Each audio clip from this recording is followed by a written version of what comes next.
بسم اللہ الرحمن الرحیم۔ رسول اللہ صلی اللہ علیہ وسلم جب 20 سال کے ہوئے تو اپنے چچا ابو طالب کے ساتھ مختلف بازاروں میں دکان لگا کر تجارت کرتے تھے۔ عرب کے مشہور بازار عکاظ تشریف لاتے، یہاں پر تمام قریش کے سردار تجارت کرتے ہوئے نظر آتے۔ ولید بن مغیرہ کپڑے، کھجور اور دیگر اشیاء فروخت کرتے ہوئے نظر آتے تھے، جبکہ عتبہ و شیبہ انگور اور دیگر اشیاء کے ساتھ اسی بازار میں تجارت کرتے تھے۔ حضرت ابوبکر صدیق اپنے والد عثمان قحافہ کے ساتھ ریشمی کپڑوں کی دکان پہ نظر آتے تھے۔ رسول اللہ صلی اللہ علیہ وآلہ وسلم یہیں اپنے چچا کا مال فروخت کرتے تھے۔ لوگ آپ صلی اللہ علیہ وآلہ وسلم کے پاس جوک در جوک آتے اور خریداری کرتے تھے۔ آپ صلی اللہ علیہ وآلہ وسلم کے حسن اخلاق سے اس قدر متاثر ہوتے کہ آپ صلی اللہ علیہ وآلہ وسلم کے گرویدہ بن جاتے۔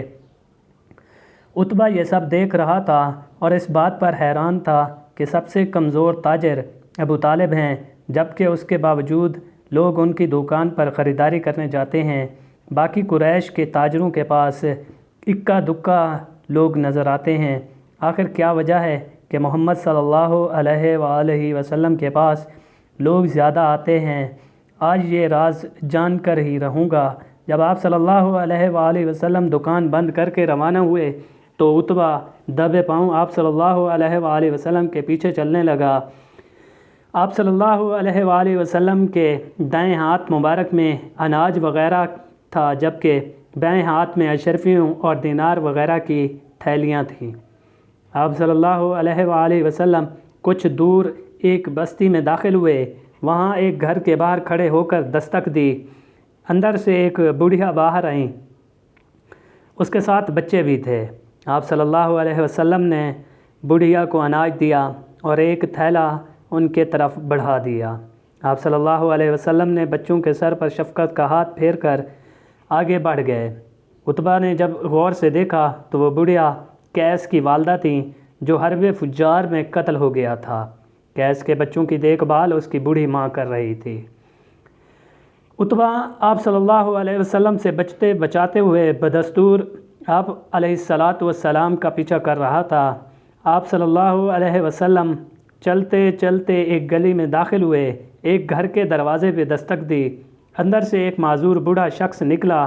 آپ صلی اللہ علیہ وآلہ وسلم نے اس معذور شخص کے ساتھ مصافحہ کیا اور اس کو اشرفیوں سے بھرا ہوا تھیلا دیا۔ بوڑھا شخص آپ صلی اللہ علیہ وسلم کو دعائیں دیتا رہا۔ اس کے بعد آپ صلی اللہ علیہ وسلم وہاں سے آگے بڑھ گئے۔ آپ صلی اللہ علیہ وآلہ وسلم ایک چوک پر پہنچے۔ وہاں چند بچے کھیل رہے تھے۔ بچوں کے کپڑے، بال اور چہروں پر دھول جمی ہوئی تھی۔ جب بچوں کی نظر آپ صلی اللہ علیہ وآلہ وسلم پر پڑی تو وہ بھاگتے ہوئے آپ صلی اللہ علیہ وسلم کے ساتھ لپٹ گئے۔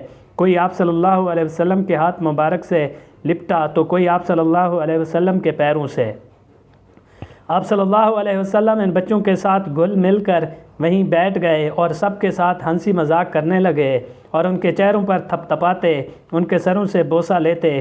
عتبہ حیران رہ گیا کہ محمد صلی اللہ علیہ وسلم نے سفید اور نفیس لباس زیب تن کیا ہوا تھا، جسے اب بچوں نے میلا کر دیا ہے، لیکن اس کے باوجود محمد صلی اللہ علیہ وسلم کو اس بات سے کوئی فرق نہیں پڑا۔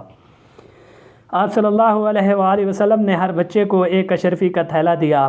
بچے خوشی سے پھولے نہ سمائے اور شور مچاتے ہوئے وہاں سے اپنے گھروں کی جانب روانہ ہو گئے۔ ان تمام بچوں کے والدین دراصل مفلس اور مفلوج الحال تھے، جن کی مدد آپ صلی اللہ علیہ وسلم کیا کرتے تھے۔